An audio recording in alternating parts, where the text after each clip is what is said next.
il n'a pas manqué de souligner que, en tout cas avec le problème que le Burkina Faso rencontre maintenant avec la compagnie Air France, qui estime que la carte du Burkina est toujours en rouge, tout est en rouge.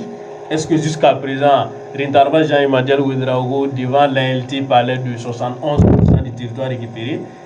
Comment, en tout cas, on peut percevoir ces actes de désinformation face? Bon, il faudra ajouter aussi que le président a bien souligné qu'effectivement, ces impérialismes doivent revenir peindre la carte du Burkina Faso en vert.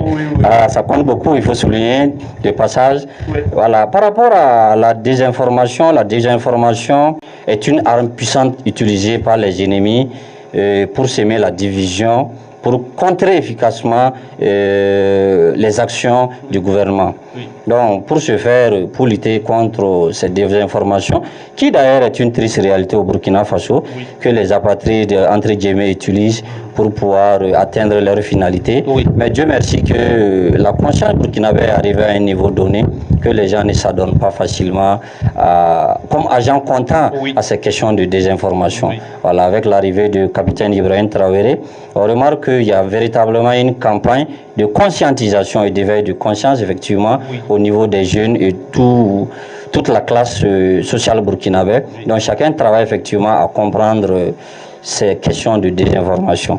Bon, ce que je peux dire par rapport aux questions de désinformation, il faut noter principalement quelques éléments, oui, que je vais peut-être souligner. Oui. Voilà, il faut renforcer la communication officielle. Donc le gouvernement doit travailler effectivement à renforcer la communication officielle. C'est-à-dire, le gouvernement doit fournir rapidement des informations claires et précises, oui, après chaque événement sécuritaire. Tout à fait. Donc, face à cette situation, je pense que ça peut éviter le doute et les citoyens burkinabés peuvent avoir facilement une information claire, nette. Surtout dans la rapidité. Dans la rapidité, effectivement, oui, de façon sportive, oui, pour ne pas s'adonner à ces questions de désinformation. En secondo, l'autre élément que je peux peut-être souligner, c'est sensibiliser la population. Oui.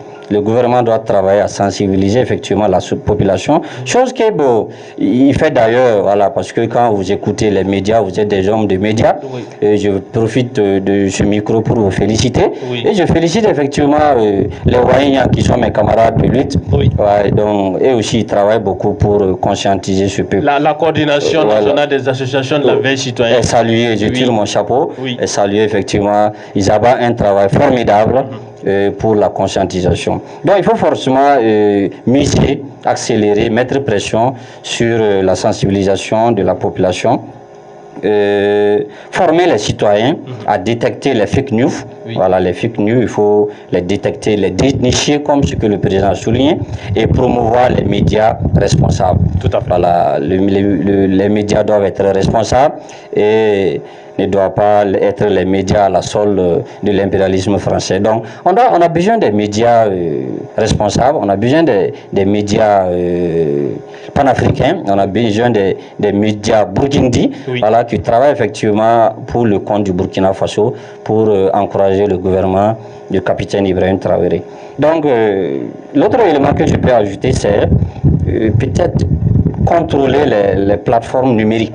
Voilà, on remarque que les réseaux sociaux à l'état actuel, oui, avec le Wi-Fi du voisin, ou avec 100 francs de je ne sais quoi de méga, on s'assoit derrière le mur et puis on écrit du n'importe quoi, et pour pouvoir démoraliser, démotiver tous ceux qui luttent afin d'avoir une souveraineté réelle, afin de libérer les territoires du joug de la domination des barbares qu'on appelle les terroristes.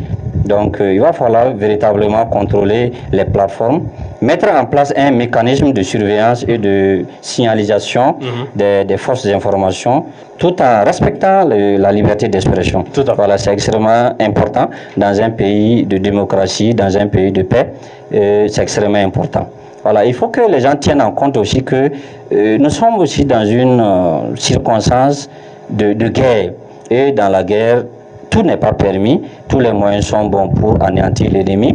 On voit la communication des terroristes, oui, donc par conséquent, nous aussi en tant que le côté du peuple, oui, il va falloir avoir une communication pour des le activistes peuple, voilà, aguerris, oui, Il va falloir communiquer sérieusement pour le peuple, motiver le peuple, encourager le gouvernement et pourquoi pas encourager les pays de l'AES, voilà, par rapport à leur dynamique. Et ce que je peux ajouter effectivement dans cette partie, c'est travailler avec les influenceurs et les médias locaux.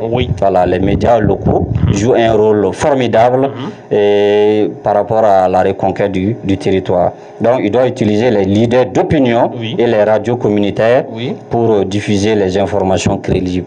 Parce que à l'état actuel, dans les communes, on remarque effectivement une naissance des radios communautaires, voilà, qui jouent effectivement un rôle